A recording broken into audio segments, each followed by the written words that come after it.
So we just heard from Kyle Shanahan, John Lynch, and now Jimmy Garoppolo. What we heard today was significant. It's the postmortem of the 49ers 2021/2022 season. They move into this 2022 offseason. And based on how Jimmy Garoppolo spoke, he won't be here anymore with the 49ers moving forward. It was about as dignified of a final press conference as you'll ever see for an outgoing player. And here's what Jimmy Garoppolo had to say to the 49ers fans at the very end of it. And yeah, I'll miss you guys. So thank you guys again. Faithful, thank you very much for everything. It's been crazy, man. Just all the comebacks at Levi's, comebacks on the road, ups and downs. It's been a hell of a ride, guys. I love you guys. So see ya. That was Jimmy Garoppolo at the end of his 15 to 20-minute press conference today. A lot of thanks, a lot of emotion, maybe not as much emotion as the post-game press conference after the 49ers lost to the Rams in the NFC title. But it is clear from Jimmy Garoppolo's words that the 49ers will be pursuing a trade. He says that he wants to go somewhere where he can win, that's been the most important thing to him throughout this all. And, my question, and you could subscribe to the channel right now because I have the entire press conference up there. So my question to Jimmy Garoppolo was, how much have you grown as a person, and how would you identify how you've grown as a person, and how the totality of your resume, and how do you reflect on the time between when you arrived in 2017, which was right around Jimmy's birthday, and now? And the crux of Jimmy Garoppolo's answer was, I wanted to leave the place better than when I got here. And I think when you consider the totality of everything, the crap that people have thrown, the misinformation that has been out there, the roller coaster of a ride that is evaluation of NFL quarterbacks, especially within the context of the position of the San Francisco 49ers, where it's especially crazed with the history of Joe Montana, Steve Young, all this and all that. At the end of the day, the overarching truth is that Jimmy Garoppolo did indeed leave the 49ers better than when he got here.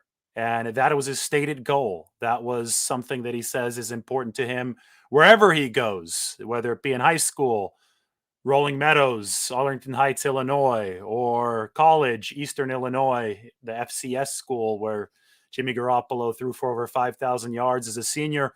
Over the San Francisco 49ers, his goal has been a humble one, and that has been to make the place better than when he got there. And the 49ers were 0-8 when they traded for Jimmy Garoppolo. It's important to remember that the nadir of the Shanahan-Lynch regime came the day before the 49ers traded for Jimmy Garoppolo. It was a rainy day in Philadelphia. Joe Staley broke his orbital bone, the one right underneath his eye, on a cheap shot hit after an interception. The 49ers dropped to 0-8 against the eventual Super Bowl champions. Their quarterback got hit something like 13 or 14 times, and the quarterback was C.J. Beathard.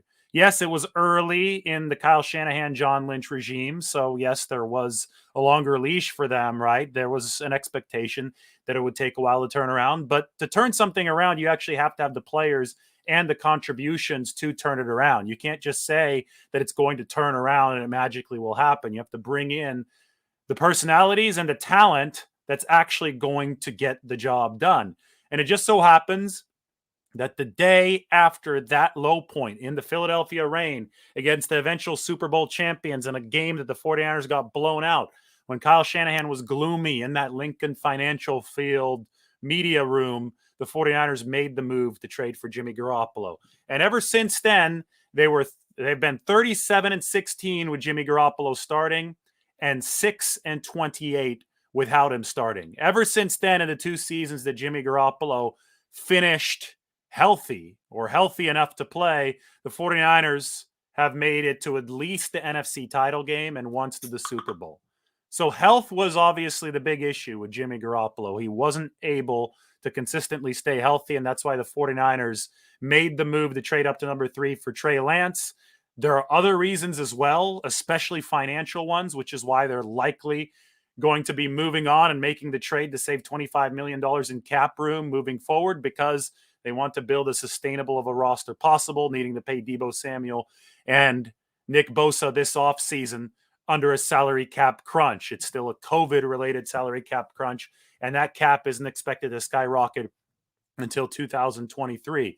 But in the 4 years of service that the 49ers got from Jimmy Garoppolo, they definitely accomplished this goal. They're better off now than when they got him. And I think that this dignified final press conference that we saw today, which is something that you didn't see when people had to move on, coaches had to move on, executives had to move on earlier in this franchise's history. You talk about the Trent Baalke era, the Jim Harbaugh era, Colin Kaepernick having to leave. I mean, all this stuff that today you saw something that is emblematic of a healthy organization. And there's been a healthy line of communication between the 49ers and Jimmy Garoppolo. And I think that's been appreciated in both ways.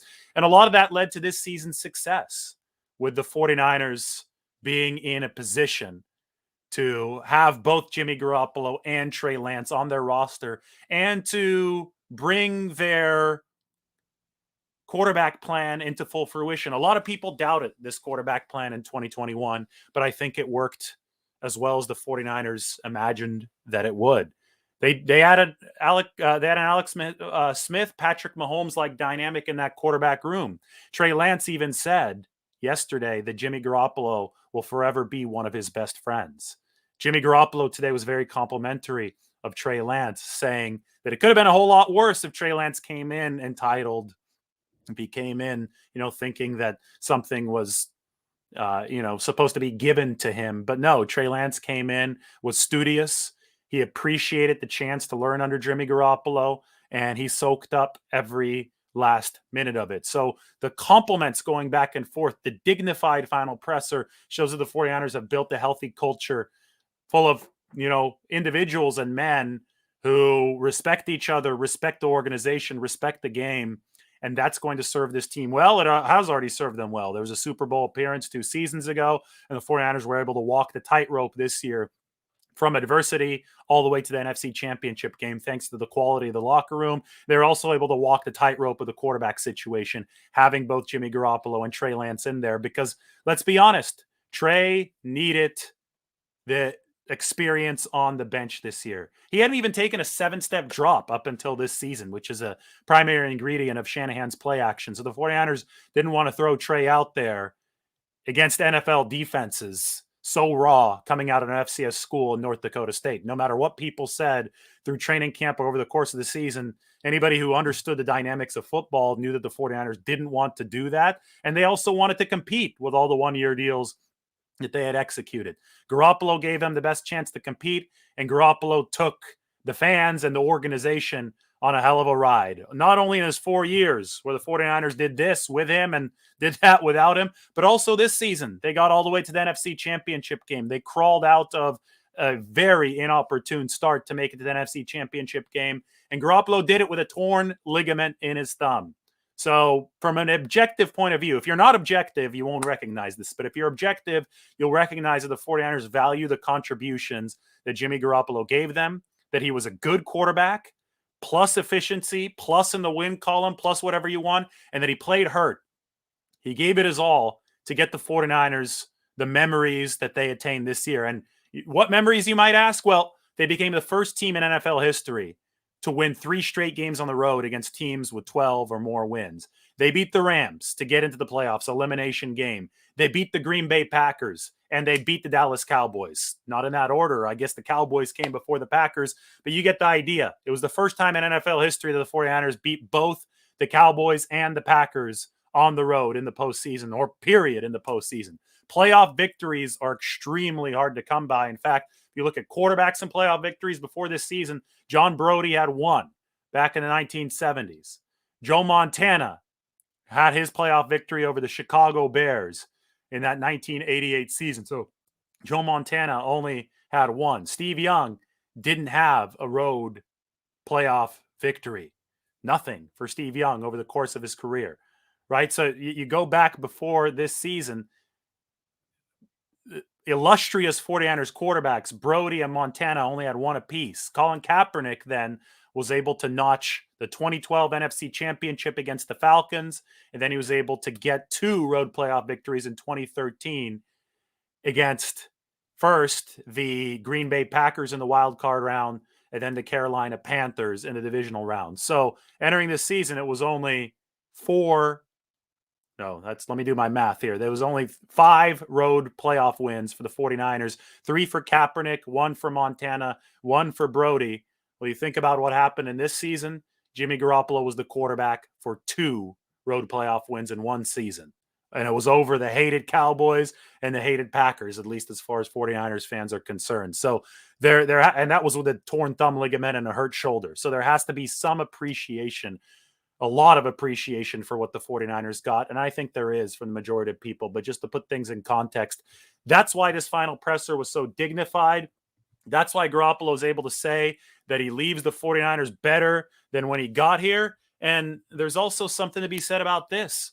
Jimmy Garoppolo and Trey Lance, he has a bright future. I wish him nothing but the best moving forward. And that is the next step for the 49ers. It's going to be a busy offseason. Lance is your likely guy for next season. The 49ers have been grooming him this year for the job. Jimmy Garoppolo has been teaching him what he can, and the 49ers are hoping for a seamless transition. If it's half as good as what Kansas City had from Alex Smith to Patrick Mahomes, then the 49ers will be happy. If it's 75% of that, they'll be thrilled. If it's 100% of that, look out. The 49ers might win multiple Super Bowls over the next 3 or 4 years, because they have not only do they have, the roster, but they also have, I think, the vibe and the personalities in the room that they've worked hard to build. And because of that, you see a team that's able to fight, move through adversity, and coalesce as these seasons progress. The team coalesced around Jimmy Garoppolo in this 2021 season, and they're hoping that vibe, that personality, that leadership has been imparted on Trey Lance and will stick with the rest of the roster, which they've also handpicked, and they hope that will continue moving forward into 22 and beyond. There's a lot to discuss over the course of this whole offseason. I'm going to talk Deebo Samuel contract, Nick Bosa contract, 49ers salary cap situation. I think you guys know I get more in depth into this kind of stuff than anyone, so it's going to be fascinating. Absolutely fascinating as we move forward. So make sure to subscribe to the channel, follow me on Twitter, and obviously subscribe to The Athletic, where I will get into the very nitty-gritty of what might be the most fascinating 49ers offseason of all time. If it's not, then it will be number 2 compared to only last year when we had the whole Trey Lance trade up at number 3. So that's it for now. We're going to play Jimmy Garoppolo's final message to 49ers fans one more time. I'm going to have plenty of Q&As, so if you're asking questions right now, I'm not going to get to it because I have a lot of writing to do. I have a lot of processing to do to be able to present this information to you in the most efficient and most effective way possible. So this video is only to get you caught up to date on today's big news and today's big developments as the 49ers step forward into this offseason. The Garoppolo wars are over, and the Garoppolo wars, I think, were settled even before this final NFC Championship game. He's a good quarterback, period. He turned the 49ers around, period. That's 2 sentences with 2 periods right there. But the 49ers will be thankful for what Jimmy Garoppolo gave them. They already are, and they're excited to move forward now to the next era, which should feature Trey Lance under center after they traded up to number 3 to pick him. So just like there is with anything in sports, it's messy, it's chaotic. But at the end of the day, it was a lot of good and a lot less bad for the 49ers, who had quite the ride since that nadir in Philadelphia in 2017. The day after that, they traded for Jimmy Garoppolo. I walked up to him in the locker room, and I was talking about that trade with him. And he said, it's my birthday today. It was his birthday just a couple days after they traded for him. And Jimmy Garoppolo said that I didn't really get much for my birthday this year, except for this. And it was quite the birthday present. Well, for the 49ers and Garoppolo, it was quite the ride over the past 4 years. And this is what he had to say at the very end of it. Yes. So, and yeah, I'll miss you guys. So thank you guys again. Faithful, thank you very much for everything. It's been crazy, man. Just all the comebacks at Levi's, comebacks on the road, ups and downs. It's been a hell of a ride, guys. I love you guys. So see ya. And that will be it. All right, everybody subscribe to the channel. We'll talk to you all soon. a lot of off-season content coming, including a piece dropping on The Athletic a little bit later today. Everybody take care.